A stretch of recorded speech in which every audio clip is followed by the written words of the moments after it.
Assalamualaikum warahmatullahi wabarakatuh. Perkenalkan, nama saya Elga Alvareza. Di sini saya akan menjelaskan hasil dari proyek saya, yaitu algoritma penerapan logik fuzzy logik pada sistem kendali akuarium ikan hias. Sebelumnya kita sudah menjelaskan PowerPoint-nya. Apa sih itu algoritma penerapan logika fuzzy logik pada sistem kendali akuarium ikan hias? Di sini saya akan menjelaskan hasil dari codingan saya, hasil codingan Java ini dari awal sampai akhir. Apa sih fungsi-fungsinya? Begitupun juga hasil akhirnya. Di sini pertama-tama saya akan menjelaskan import Java util scanner.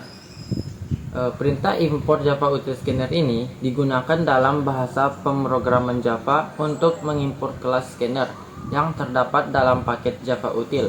Kelas scanner memungkinkan program kita untuk membaca input yang diketikkan oleh pengguna melalui keyboard atau sumber input lainnya.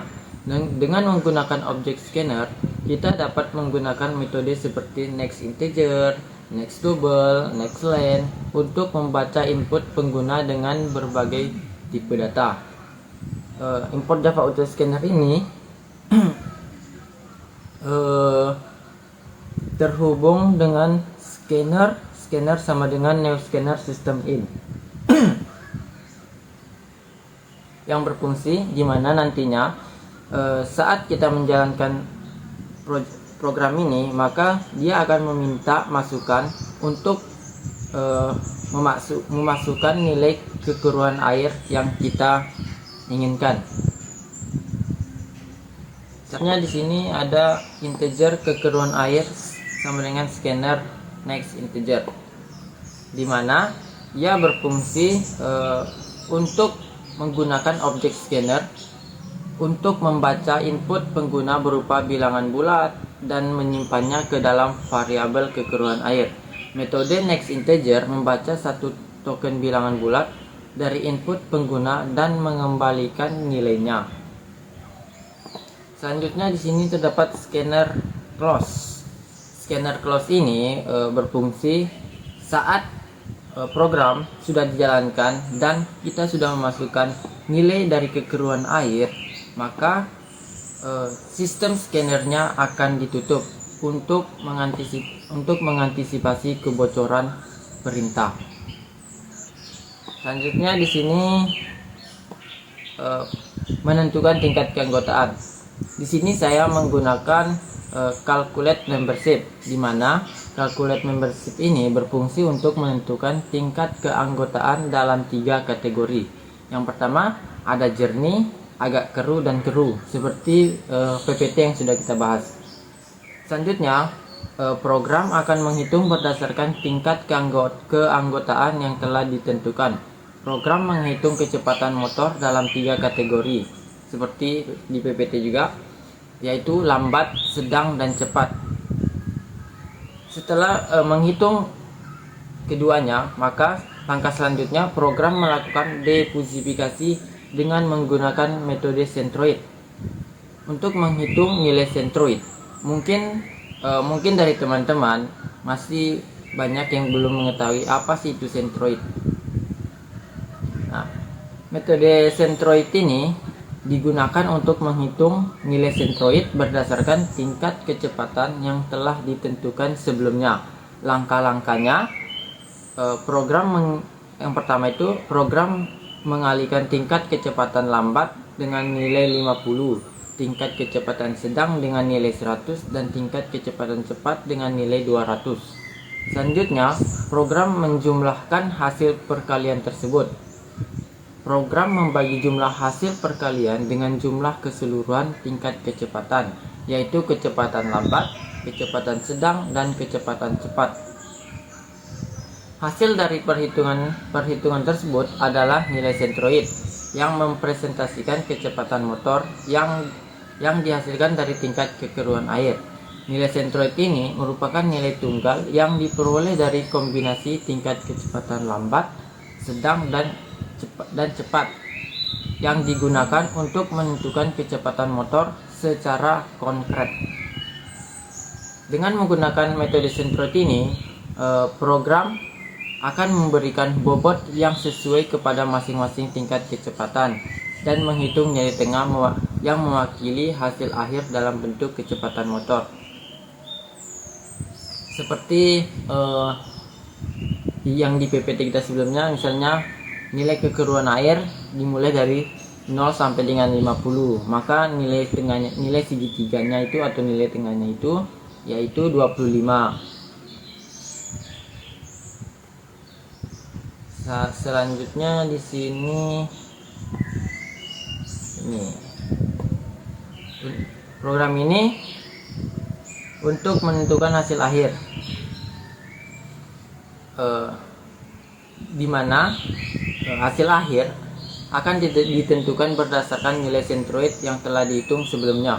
Fungsinya adalah untuk mengkategorikan tingkat kekeruan air menjadi 3 kategori, di mana air jernih, air agak keruh, dan air keruh. Selanjutnya di sini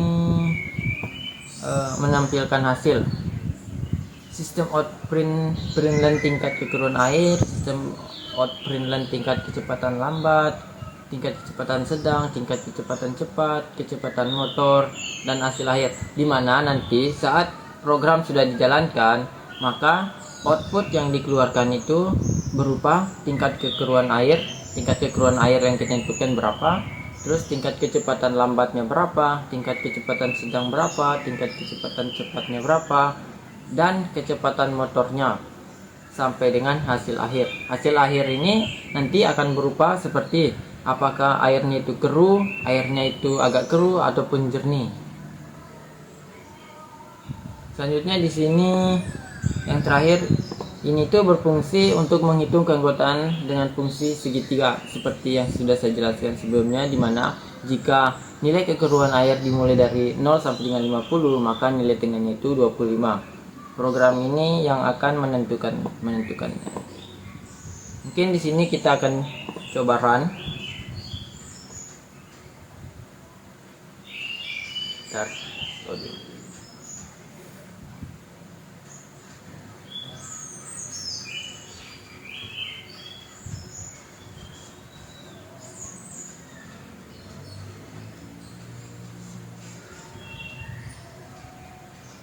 Di sini kita diperintahkan untuk memasukkan nilai kekeruan air. Misalnya di sini kita mengisi tingkat kekeruan air itu 30. Maka program menjalankan sesuai yang sudah saya jelaskan tadi. Maka hasil akhirnya itu tingkat kekeruan air sama dengan 30, tingkat kecepatan lambatnya 0,6, tingkat kecepatan sedang 0,0, tingkat kecepatan tingkat kecepatan cepatnya 0,0, dengan kecepatan motor 50,0. Maka hasil akhirnya ditentukan yaitu air jernih, dimana sesuai dari PPT, air jernih itu dimulai dari 0 sampai dengan 50. Maka saat kita masukkan 30, maka program akan mendeteksi bahwa air itu jernih. Coba kita tes lagi. Misalnya kita masukkan di sini 50. Nah, maka di sini hasil akhirnya yaitu air agak keruh. Karena air jernih mungkin dimulai dari 0 sampai dengan 49. Selanjutnya mungkin 50 sampai dengan ke atas agak keruh. Mungkin hanya itu yang bisa saya sampaikan. Lebih kurangnya saya mohon maaf. Jika ada kesalahan, mohon diperbaiki dan mohon bimbingannya. Saya akhiri. Assalamualaikum warahmatullahi wabarakatuh.